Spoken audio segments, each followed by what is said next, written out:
Bom dia, boa tarde, boa noite, pessoal. Na aula anterior, nós tratamos sobre conceitos referentes à reforma sanitária, falamos também sobre a 8ª Conferência Nacional de Saúde e também sobre os artigos de número 196 ao 200 da Constituição Federal de 1988, no qual trata sobre a saúde. E hoje nós vamos falar sobre os princípios do SUS. A Lei 8080 e a Constituição Federal de 1988, como foi trabalhado na aula passada, trazem no seu contexto os princípios do SUS. E para facilitar o entendimento, nós vamos dividir em 2 blocos, como estão apresentados aí para vocês. No primeiro bloco, são discriminados aí os princípios doutrinários. Do outro lado, são os princípios organizativos. Os princípios doutrinários são aqueles que regem todas as ações do SUS, independente do nível de complexidade. Dentro dos princípios doutrinários, nós encontramos o que? A universalidade. O que seria isso? Visa garantir que todas as pessoas da nação tenham acesso à saúde, fazendo com que o Estado deva garantir esse acesso a todas as pessoas, independente de gênero, de raça, de trabalho ou não, né? Se a pessoa está trabalhando ou não. Então, é um princípio que é diferentemente do que historicamente o Brasil tinha, onde quem trabalhava que tinha acesso, e faz com que agora todos tenham acesso à saúde, independente de qualquer tipo de critério. Dentro ainda dos princípios doutrinários, nós temos o que? A equidade, que visa combater as desigualdades em saúde no país. Apesar de todos terem direito à saúde, nem todos têm as mesmas condições de acesso ao serviço de saúde. Então, uma maneira de fazer com que essa desigualdade diminua é tratando de maneira desigual os desiguais. Professora, eu não entendi. Então, vamos lá. No caso da equidade, um exemplo em que a gente pode citar, para ficar bem mais claro, de fácil entendimento para todos, é aquela pessoa que tem direito à saúde, mas está acamada, por exemplo, e que ela não consegue ir ao posto de saúde.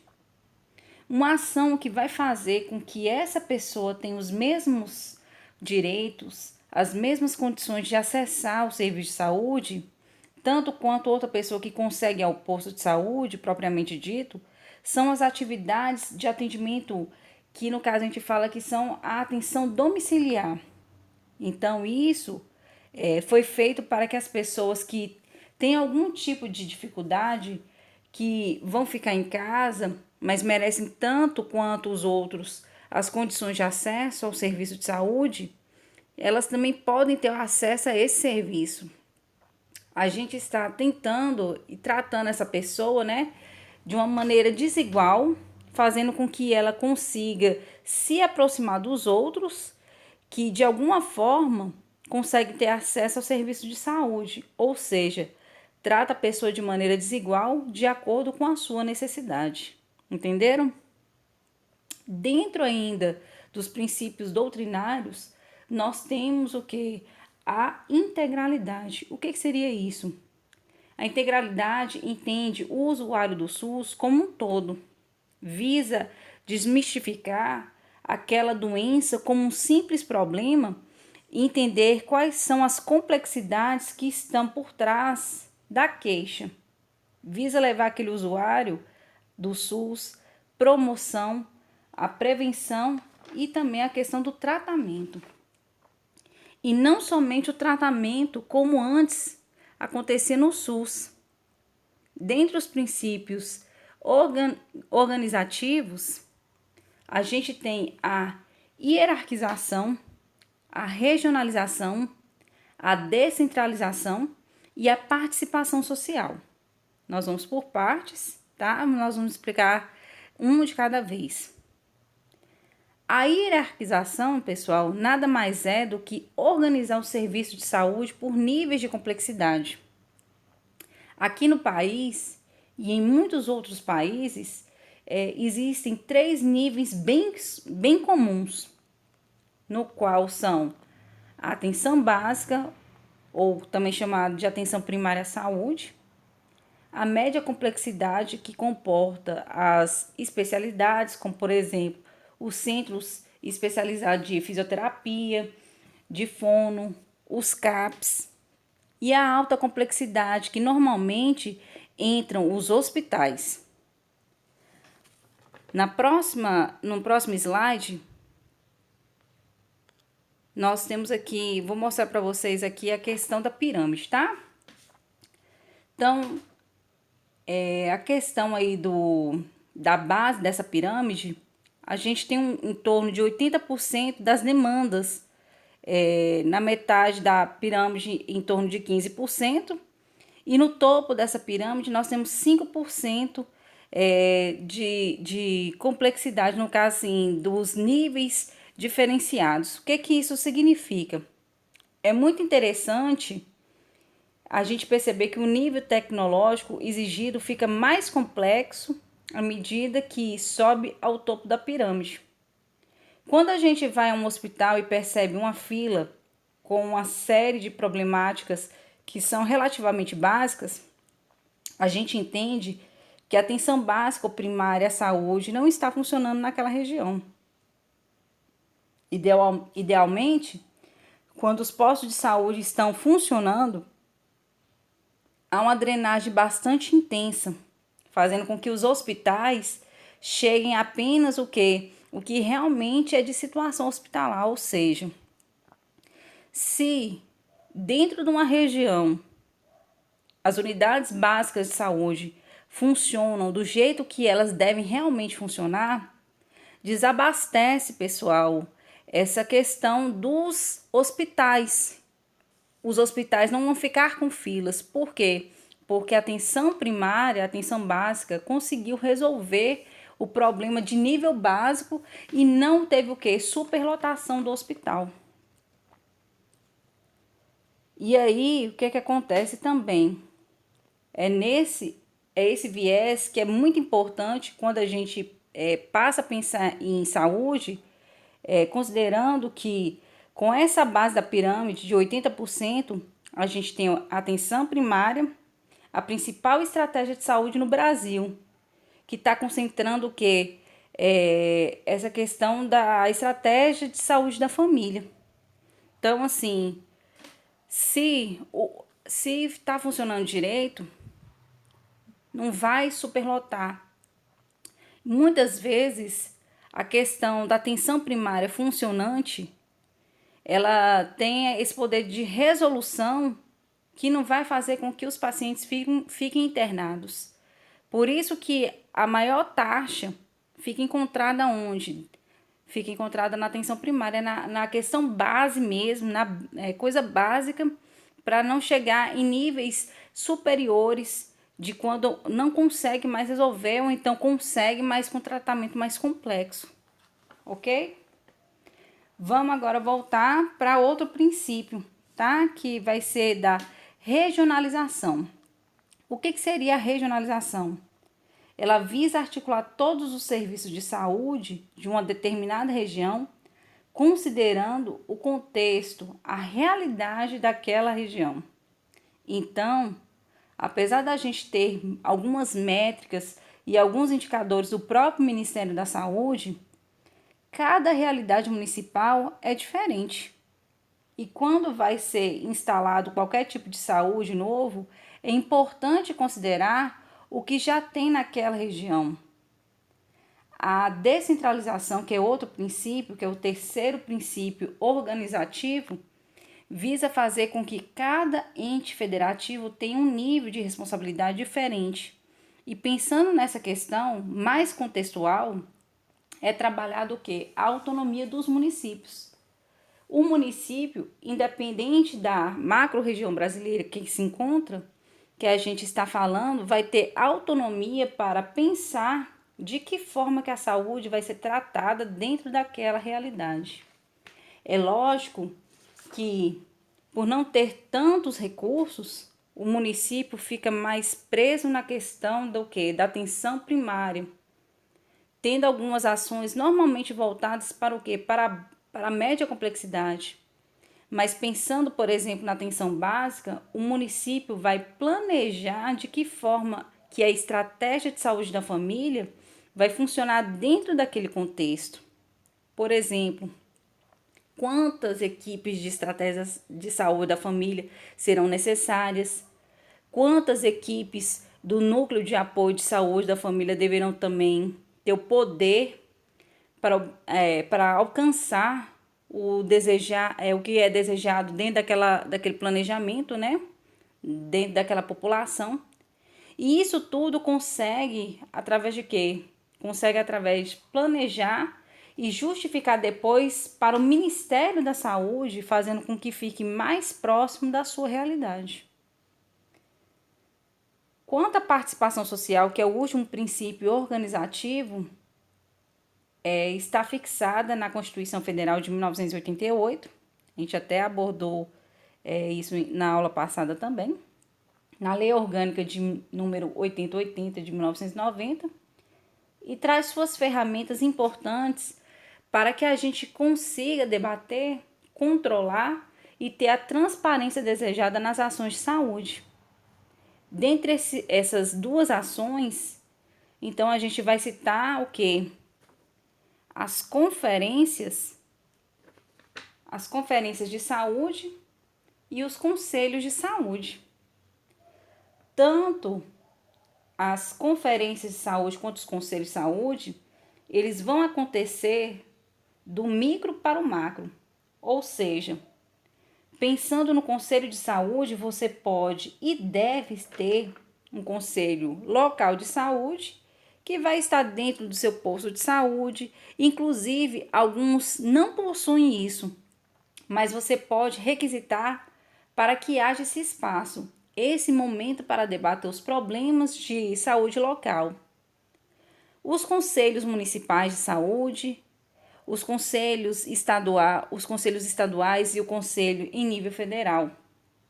E as conferências, a gente também vai ter conferências municipais que podem ser macro-regionais quando os municípios são muito pequenos. Eles podem se organizar e debater uma determinada temática, e as conferências nacionais e, no caso, as conferências estaduais e as conferências também nacionais. Quando existem algumas situações para discussão da micro para macro, são realizadas algumas ações e processos para que cheguem verdadeiras demandas da população até o Conselho Nacional, para que veja deliberado o que realmente é bom para a população. Então, assim, esses conselhos, gente, é importante justamente para atender o que a população deseja de mudança. Aí, quando acontece essas conferências, são levadas de acordo com a hierarquia, né, de nível para nível, para ver qual é o grau o grau de importância que vai ser otimizado para botar em prática naquela população, ok? É responsabilidade nossa entender que a gente faz parte dessas decisões e que se algo está ruim na saúde, pessoal, em parte pode ser também, sabe por quê? Por conta da nossa omissão. Então é importante a gente fazer valer os nossos direitos. Não adianta a gente querer direitos se a gente não sabe também como executar. Então é aí que tem que fazer valer as nossas ideias, o que pode ser melhorado, para aí sim a gente exigir os direitos a serem realmente executados, tá? Quanto à Lei Orgânica de número 8080, a gente vai relatar o quê? Que essa lei ela foi criada para instituir o SUS. O dia que ela foi instituída foi no dia 19 de setembro de 1990. Ela vem nos informar sobre a promoção, a proteção e a recuperação da saúde. Ela também aborda a questão do quê? Da organização como será o funcionamento dos serviços prestados pelo SUS. Além disso, ela regula tudo o que vai acontecer no território nacional no que diz respeito às ações e serviços de saúde.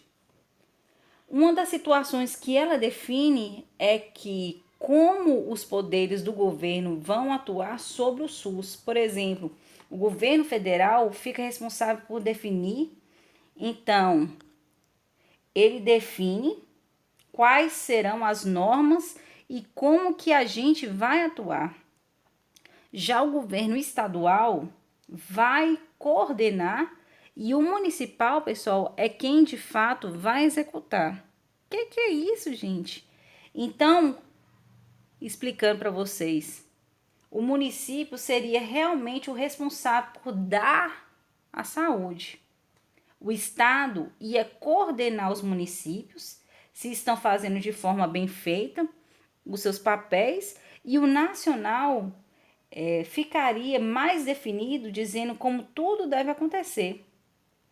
Porém, pessoal, o governo nacional, que é o governo federal, também pode agir de forma executora. Como assim?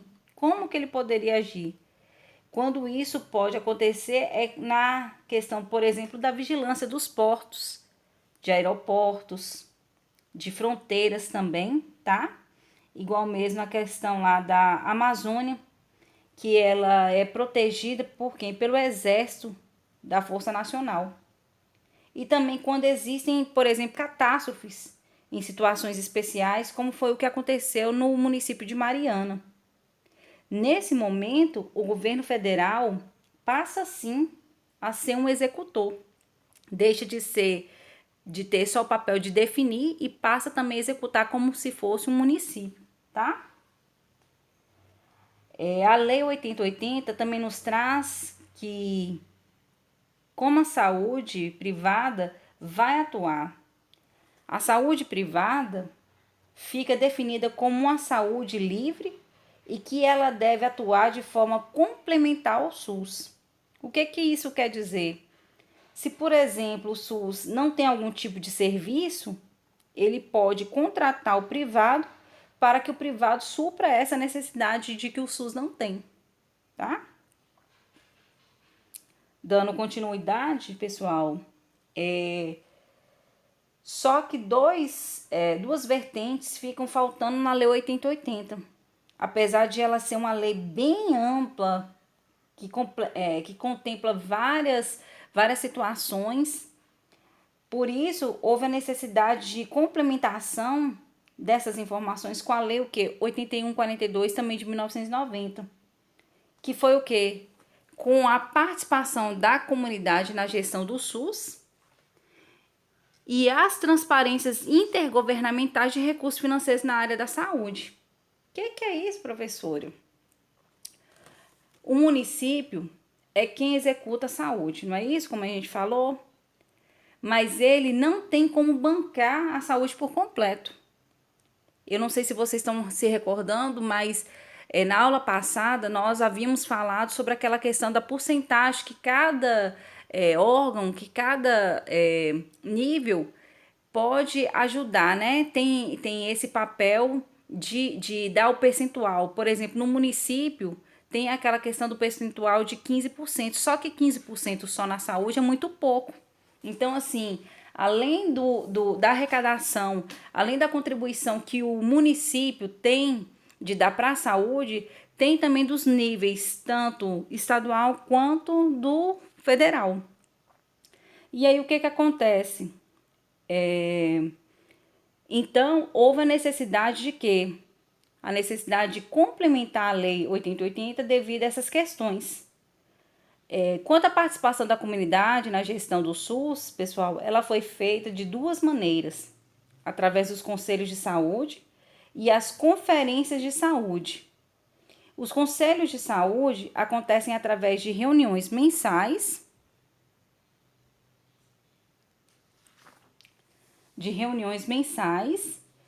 e elas são permanentes e deliberativas. E como é que é composto o conselho?